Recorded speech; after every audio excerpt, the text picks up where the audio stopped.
Bom dia, boa tarde, boa noite, galera. Uou! Vamos para o nosso podcast de diálogo interreligioso. Vamos pensar em Deus. Escutem o barulhinho da água. Escutem a musiquinha. Vamos relaxando. Puxando o ar, inspirando. Pensando nas coisas boas que queremos para nós e para as pessoas que amamos. Expirando, soltando o ar, mandando embora tudo que não nos serve, tudo que não nos faz bem, tudo que não queremos nas nossas vidas. Agradecendo sempre por, numa situação difícil como esta, estarmos aqui. Vamos fazer uma oração? Quem não quiser fazer pode adiantar 2 minutos no vídeo. Prece de Cáritas. Deus, nosso Pai, que sois todo poder e bondade, dai a força àquele que passa pela provação, dai a luz àquele que procura a verdade. Ponde no coração do homem a compaixão e a caridade. Deus, dai ao viajor a estrela guia, ao aflito a consolação, ao doente o repouso. Pai, dai ao culpado o arrependimento, ao espírito a verdade, à criança o guia e ao órfão o pai. Senhor, que a vossa bondade se estenda sobre tudo o que criastes. Piedade, Senhor, para aquele que não vos conhece, esperança para aquele que sofre. Que a vossa bondade permita aos Espíritos Consoladores derramarem por toda parte a paz, a esperança, a fé. Deus, um raio, uma faísca do vosso amor pode abrasar a terra. Deixai-nos beber nas fontes dessa bondade fecunda e infinita, e todas as lágrimas secarão, todas as dores se acalmarão, e um só coração, um só pensamento subirá até vós, como um grito de reconhecimento e de amor.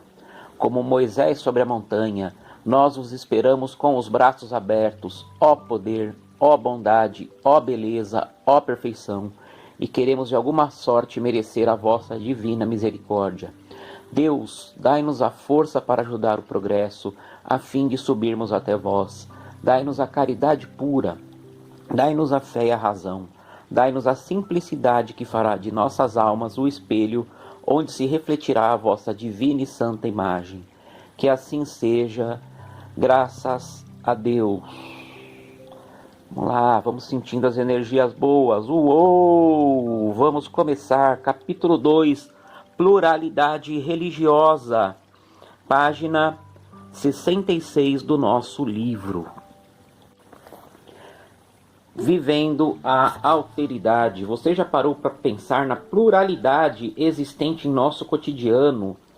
Na verdade, ela é a lei da vida, né? A gente pode perceber a diversidade de espécies animais, vegetais e minerais, né? A gente vê diferenças geográficas.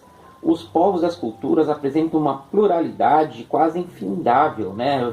Os alimentos são diferentes, as formas de prepará-los, as diversas línguas, os ritmos musicais, né? Tem aqueles que são mais calmos, outros mais agitados, compostos com diferentes instrumentos, né? A diversidade de religiões, né? Por que existem tantas religiões? Será que é porque existem muitos tipos de seres humanos diferentes, muitos povos diferentes? Né? Somos 7 bilhões de pessoas no planeta. Como que todos poderiam pensar da mesma forma? A diversidade sempre esteve presente nas culturas humanas. E é um dos valores mais significativos, né? E essa diversidade é resultado de deslocamentos humanos, né? De guerras, de ambientes geográficos favoráveis, a busca por melhores condições de vida, a vontade de conhecer novos lugares, perseguição política, religiosa, étnica. Isso trouxe muitas diferenças para nós. O nosso país, né, o Brasil, ele tem identidade religiosa moldada pela interação entre diversos povos, né, diversos povos e culturas. Foi um processo que se constituiu a partir da troca de experiências religiosas entre indígenas, europeus e africanos escravizados, né, que vieram de diversas regiões lá da África. E depois com pessoas e grupos vindos dos outros continentes, né? Então, surgiram outras experiências e expressões de contato com o transcendente, com o divino. Esse fenômeno é chamado de sincretismo ou hibridismo, né? O que isso significa? Vamos dar um exemplo da tradição cristã. Né? Os cristãos católicos consideram o dia 25 de dezembro como o Natal, o nascimento de Jesus. Mas isso é recente na história cristã, né? Recente em termos de história, né? Começou a ser celebrado o Natal no século IV. Só que antes disso tinha o solstício de inverno, que é no hemisfério norte, né, em dezembro, quando o Sol vai ficando cada vez mais tempo no céu, mostrando que o verão estava chegando, né, o renascimento do Sol. Por quê? Porque o inverno poderia muitas vezes significar a morte para as pessoas do hemisfério norte, porque é muito frio.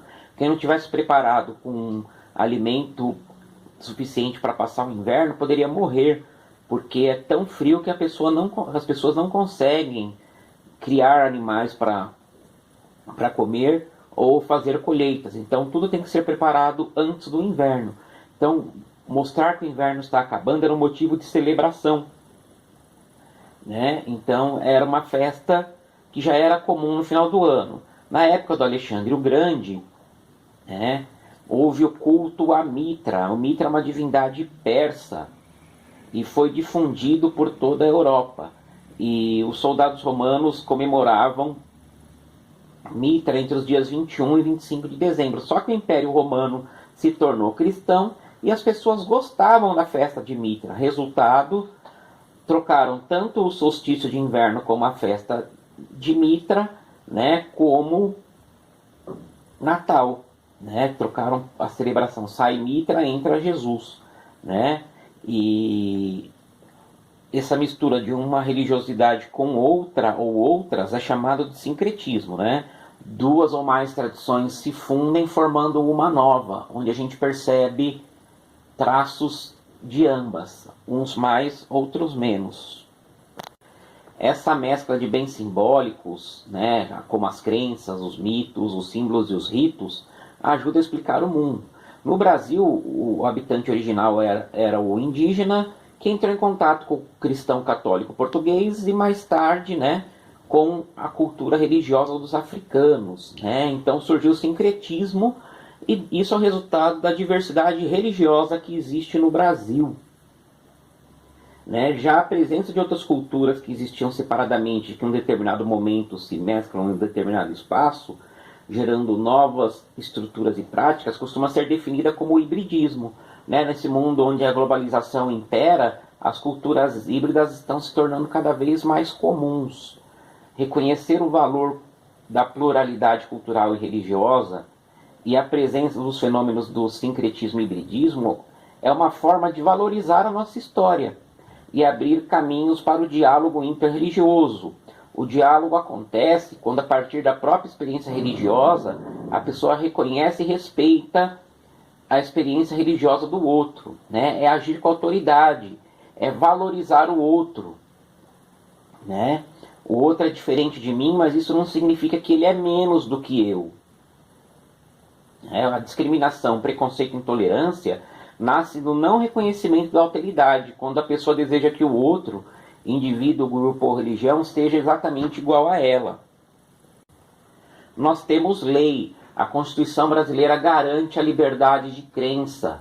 Só que ao mesmo tempo aumentam no país os atos de intolerância religiosa, principalmente contra as religiões de matriz africana, como o candomblé e a umbanda. Por que religiões de matriz africana? Porque era a visão que se tinha dos africanos. Né? As tradições religiosas deles eram vistas como manifestações religiosas inferiores ou como atraso cultural. Né? O Papa Francisco, que eu gosto demais dele, né, ele ressaltou que o diálogo é essencial para que as religiões se conheçam e possam conviver e se respeitar. O cristianismo sofreu muitas divisões ao longo da história. Você fala que é cristão, você pode ser católico, você pode ser testemunho de Jeová, você pode ser evangélico, você pode ser mormon, né? Muitas divisões no cristianismo. Por outro lado, diante dessas divisões, não faltaram iniciativas para que as diversas igrejas cristãs que surgiram encontrassem um espaço de diálogo, né? O próprio Jesus, no Evangelho de João, explicita o desejo de unidade entre seus seguidores e discípulos. Vamos ouvir um pouquinho da palavra de Deus. Eu não te peço só por estes, mas também por aqueles que vão acreditar em mim por causa da palavra deles, para que todos sejam um, como tu, Pai, estás em mim e eu em ti, e para que também eles estejam em nós, a fim de que o mundo acredite que tu me enviaste. Eu mesmo dei a eles a glória que tu me deste, para que eles sejam um, como nós somos um, eu neles e tu em mim, para que sejam perfeitos na unidade e para que o mundo reconheça que tu me enviaste e que os amaste como amaste a mim. João capítulo 17, versículos 20 a 23. Nossas ações e atitudes, elas podem trazer o acolhimento, o conforto e amenizar o sofrimento das pessoas que estão em necessidade, das pessoas que precisam. O Brasil é palco de uma pluralidade cultural e religiosa muito rica. Como nós já vimos, essa diversidade é uma característica que permeia o comportamento religioso e espiritual do povo brasileiro desde os tempos coloniais. Nos últimos tempos, observamos o crescimento desse comportamento como a formação de uma religiosidade particular. Isto é, a pessoa ela vai se apropriar do que ela mais gosta em cada tradição religiosa e monta a sua, né? Sem estar vinculado a uma religiosidade específica. Eu conheço muita gente assim, né? Eu mesmo acho que sou um pouco assim, né? Tudo que é pro bem, tudo que é bom, eu gosto. Por isso que eu falo que eu gosto de todas as religiões. Tudo que é para o bem, tudo que é para elevar a espiritualidade das pessoas, eu gosto e gosto muito. Onde tem Deus e não tem preconceito, eu estou lá. Sem perder a identidade em vista do bem comum, as tradições religiosas elas vêm se unindo, né? Elas vêm se unindo para realizar projetos e ações cujo objetivo é transformar esse mundo que a gente vive num lugar melhor para todos. Bom, gente, vamos desacelerando. Essa aula foi uma delícia de fazer. Espero que vocês gostem. Derramei meu coração aqui para vocês. Vamos lá, vamos relaxando, pensando na luz de Deus, pensando nas coisas boas, nas divindades, no sagrado, na espiritualidade, segundo a crença de cada um. Todas são importantes, todas são válidas. Vamos ouvindo a musiquinha, o barulhinho da água. Vamos relaxando. Inspira. Expira. Vamos ficando bem. Agradecendo sempre, gente. Nós temos muito a agradecer.